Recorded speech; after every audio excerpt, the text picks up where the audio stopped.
ഇസ്രായേലിൽ മലയാളി വെടിയേറ്റ് മരിച്ചു. തിരുവനന്തപുരം തുമ്പ സ്വദേശി തോമസ് ഗബ്രിയേൽ പെരേരയാണ് കൊല്ലപ്പെട്ടത്.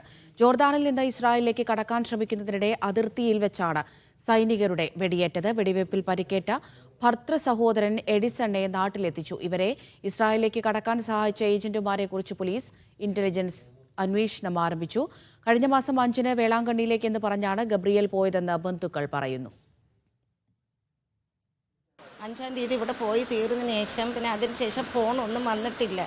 എവിടെയാണ് എന്താണെന്ന് സംഭവിച്ചതെന്ന് ഞങ്ങൾക്ക് അറിയത്തില്ല. അപ്പോൾ 9-ാം തീയതി ഫോൺ വന്നിട്ട് പറഞ്ഞ് ഞങ്ങൾ സേഫ്റ്റിയായിട്ട് റൂമിലുണ്ട് എന്ന് മാത്രം തന്നെ ഒരു വാക്ക് മാത്രം തന്നെ സംസാരിച്ചത്. ഞങ്ങൾ ഇന്നലെ ഉച്ചയ്ക്ക് ഒരു 6 മണി 5 മണിയോടെയാണ് ഈ വിവരം ഞങ്ങൾ അറിയുന്നത്. ഞങ്ങൾക്ക് മെസ്സേജ് വന്നു. ഞങ്ങളുടെ കൊച്ചിനെ ഇവിടെ കൊണ്ടു തരാൻ വേണ്ടി ഞങ്ങൾക്ക് വേറെ ഒന്നും വേണ്ട, ഞങ്ങൾ ഇത്രയും അപേക്ഷിക്കുന്നല്ല. വീട്ടുകാരുടെ അടുത്ത് ഞങ്ങൾ കൊച്ചിനെ ഇത്രയും പെട്ടെന്ന് വെച്ചാൽ എത്രയും പെട്ടെന്ന് ഞങ്ങൾ കൊണ്ടെത്തിച്ചു തരണം. മുഹമ്മദ് ആഷിഖ് വിവരങ്ങൾ നൽകാനായി ചേരുന്നുണ്ട്. ആഷിഖ്, 2 പേരായിരുന്നല്ലോ ഇവർ എപ്പോഴാണ് ഈ ഇസ്രായേലിലേക്ക് പോകാൻ ശ്രമിച്ചത്? എന്തൊക്കെ വിവരങ്ങളാണ് നമുക്ക് ലഭ്യമാകുന്നത്?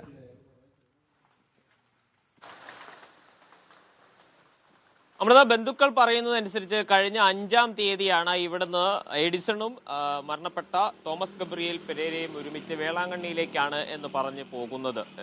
തുടർന്ന് 9-ാം തീയതി തങ്ങൾ സുരക്ഷിതരാണ് എന്ന് ഫോൺ വഴി വിളിച്ച് അറിയിക്കുന്നുണ്ട്.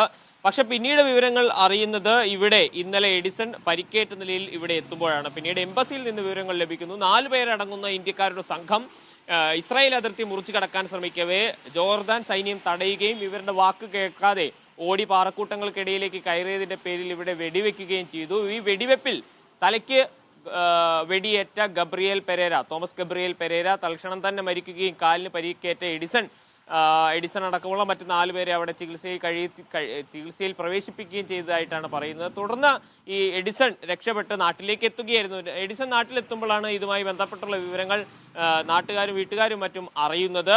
നിലവിൽ എംബസിയുമായി ബന്ധപ്പെട്ട് നമുക്ക് ലഭിക്കുന്ന വിവരങ്ങൾ ഈ 4 പേരടങ്ങുന്ന സംഘത്തിൽ ഒരാൾ ശ്രീലങ്കൻ പൗരനാണെന്നും മറ്റൊരാൾ മലയാളി തന്നെയാണ് എന്നുള്ളതാണ്. അയാൾ ഇപ്പോഴും അവിടെ ജോർദാനിൽ തന്നെയാണ് ഉള്ളത്.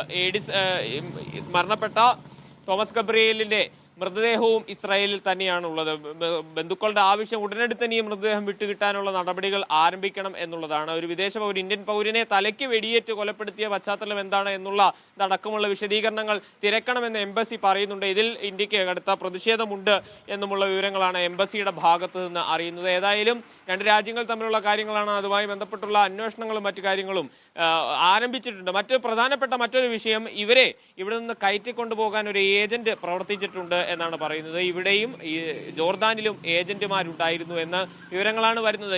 ഇവരുമായി ബന്ധപ്പെട്ടുള്ള അന്വേഷണങ്ങൾ പോലീസും ആരംഭിച്ചിട്ടുണ്ട്. രഹസ്യാന്വേഷണ വിഭാഗമടക്കം ഇവരാരാണ്, ഇവരെ ജോർദാനിലേക്ക് കടത്തിക്കൊണ്ടു പോകാനുള്ള ശ്രമം നടത്തിയത് ആരാണ്, ഇവർക്ക് ഇസ്രായേലിലേക്ക് കടക്കാനുള്ള അവസരം ഉണ്ടാക്കാം എന്നടക്കമുള്ള വാഗ്ദാനങ്ങൾ നൽകിയത് ആരാണ് എന്നുള്ള അന്വേഷണം ഇപ്പോൾ ആരംഭിച്ചിട്ടുണ്ട്. ഏതായാലും 3 മാസത്തെ വിസിറ്റിംഗ് വിസയുമായിട്ടാണ് ഇവിടെ നിന്ന് എഡിസണും തോമസ് ഗബ്രിയേൽ പെരേരയും ജോർദാനിലേക്ക് കടക്കുന്നത്. തുടർന്ന് അവിടെ നിന്ന് ഇസ്രായേൽ അതിർത്തി കടന്ന് ഇസ്രായേലിലേക്ക് കടക്കാനുള്ള ഒരു ശ്രമമാണ് നടത്തിയത്. ജോർദാൻ സൈന്യം ഇടപെടുകയും തുടർന്നാണ് ഈ ദാരുണമായ സംഭവം നടന്നത്. തലയ്ക്ക് വെടിയേറ്റ തോമസ് ഗബ്രിയേൽ പെരേര സംഭവ സ്ഥലത്ത് തന്നെ വെച്ച് മരണപ്പെടുകയായിരുന്നു. കാലിന് പരിക്കേറ്റ എഡിസൺ ഇപ്പോൾ ഇവിടെ തുമ്പയിലുള്ള സ്വന്തം വീട്ടിലാണ്.